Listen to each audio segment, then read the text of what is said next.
Something is not adding up. You're offering great services and you've got solid reviews. So why aren't you getting booked? Here's the truth. There are 5 mistakes silently bleeding your business dry and costing you customers. But I'm about to show you exactly what they are and how to fix them. The answers are right here, but until you act, your problems aren't going to go anywhere. So if you're serious about turning this around, hit subscribe right now because we are about to fix what's broken. Mistake number 1, confusing being online with being discoverable. If you're a service-based business, here's the million-dollar question. If someone Googles your service near me right now, are you what they find? Yeah, that's what I thought. And here's what's brutal. While you're sitting there invisible, your competition down the street is getting 3 to 5 new leads every single day from that exact same search. Look, being online doesn't automatically make you discoverable. It's like having a billboard in your garage. Technically it exists, but nobody's seeing it. And every day you're invisible, you're losing money. So here's the reality. 87% of consumers use Google to find local businesses. And most people who search locally either visit or call a business within 24 hours. So here's what you need to do. First, claim and actually complete your Google business profile. And I mean complete it. Don't just slap your name and a phone number on it and call it a day. Second, add photos. Not those cheesy stock photos of people shaking hands in suits. I'm talking about your actual pictures of work, your team, maybe even your messy truck. People want to see the real deal. Seriously, businesses with real photos get 42% more requests for directions. Third, respond to reviews, even the simple good job ones. It shows Google that you're alive and kicking. And here's why that matters. 83% of customers read reviews before making a decision. And finally, get listed in the top 3 directories for your industry. That's usually Google, Yelp, and then one super specialized site like Angie for contractors or Houzz for home services. This will cover all of your bases. Now, if managing all these listings sounds like a nightmare, complete tools like Thrive can be your solution. You can sync everything into one dashboard and even respond directly to reviews in there. Because let's be honest, ain't nobody got time to log in to 15 different accounts every single day. But here's the thing. Every single day that you wait to fix this, your competition is booking the jobs that you should be getting. Mistake number 2. This one might sting a little. You think you need more leads, but you're actually probably losing the ones you already have. And it's not because your service sucks, it's because you're not replying fast enough.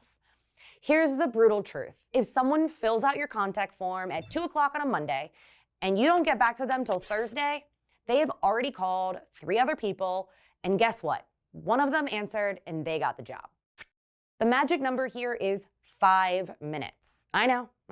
You're thinking 5 minutes. I am literally on a roof right now. Please do not answer the phone on a roof. It's not safe. But you can set up an auto reply that says something like, hey, I got your message. I'm currently on a job, but I will call you with a quote tonight. Don't let your competition beat you because they have better text game. Mistake number 3. You are playing darts blindfolded with your marketing. You're doing email, Instagram, maybe some ads, but what one is actually bringing in customers? It can be hard to know. So here's what you need to track. Just 3 things. 1, where did the lead come from, aka their lead source? If most leads come from one channel, like Google or Instagram, you know where to double down. Track this by asking customers how they found you or using a CRM that tags sources automatically. 2, did they become a customer? In marketing jargon, this is your conversion rate. A high conversion rate means your message is hitting the mark. A low one means something needs adjusting. For example, if 100 people click your ad and then 5 book an appointment, your conversion rate here is 5%. But depending on your industry, this actually could be good or bad. 3, how much did that lead cost, or your customer acquisition cost? If you're spending $50 in ads just to land a $30 job, that's a problem. Keep track of what you're spending compared to who's booking so you aren't wasting money. Here's the calculation. It's total marketing spend divided by the number of new customers. For now, don't get lost in vanity metrics like engagement rates and impressions. Focus on what actually puts money in your bank account first. Once you figure out what platforms are converting, then you can start getting into the weeds. And here's a bonus tip. Stop copying what other businesses are doing. What works for a boutique yoga studio isn't going to work for a plumbing company. Your audience is different, your sales cycle is different, your whole business model is just different. Use your own data, even if it's basic, and build from there. Start small, test things, and double down on what works for your business. Mistake number 4, and this one really makes my skin crawl. You are spending all of your energy trying to find new customers while completely ignoring the ones who already trust you.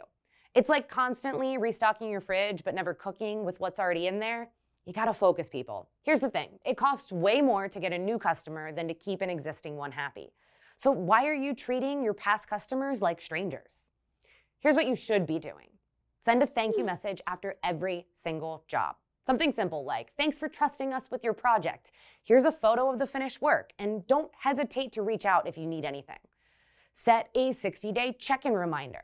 Hey, how's everything holding up? Any issues we should know about? Or offer a simple referral program. Nothing fancy, like bring a friend, get $25 off your next service.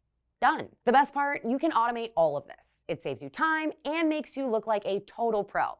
Your customers will think you're the most organized business owner in town and keep coming back for more. Mistake number 5, treating marketing like a one-and-done project. Last mistake, and this one is huge, you launched a campaign 6 months ago and you never touched it again. Just because your services haven't changed doesn't mean your ad copy shouldn't. Marketing is not set it and forget it. It's set it, test it, make it better. Here's how you do it. Run tiny A/B tests. Try 2 different email subject lines. Test 2 different photos in your ads. See which call to action button gets more clicks. For example, let's say you're sending follow-up emails to leads. Test the subject line, thanks for your interest in our services, against your quote is ready. See which one gets you more responses. Then watch for trends and double down on what works. If Tuesday emails perform better than Friday emails, send more on Tuesday. If photos of your actual work beat out stock photos, use real photos. Improve just one thing per week. That is 52 improvements in a year. Imagine where your business could be with 52 improvements. All right, let's recap those 5 hidden mistakes that are slowing your business down. You're online, but you're not discoverable. You're generating leads, but losing them to slow follow-up. You're marketing without knowing what's actually working. You're chasing new clients instead of keeping the great ones you already have. And you're running campaigns, but never making them better. Here is my challenge for you. Pick one of those fixes and tackle it this week. Seriously, just one. Don't try to boil the ocean here. So let me know, which one are you gonna start with? Drop a comment down below. And if you wanna move even faster, I've put together a free growth marketing checklist that breaks down each of these fixes step by step. The link is in the description below. Thank you so much for watching, and I will see you guys on the next one.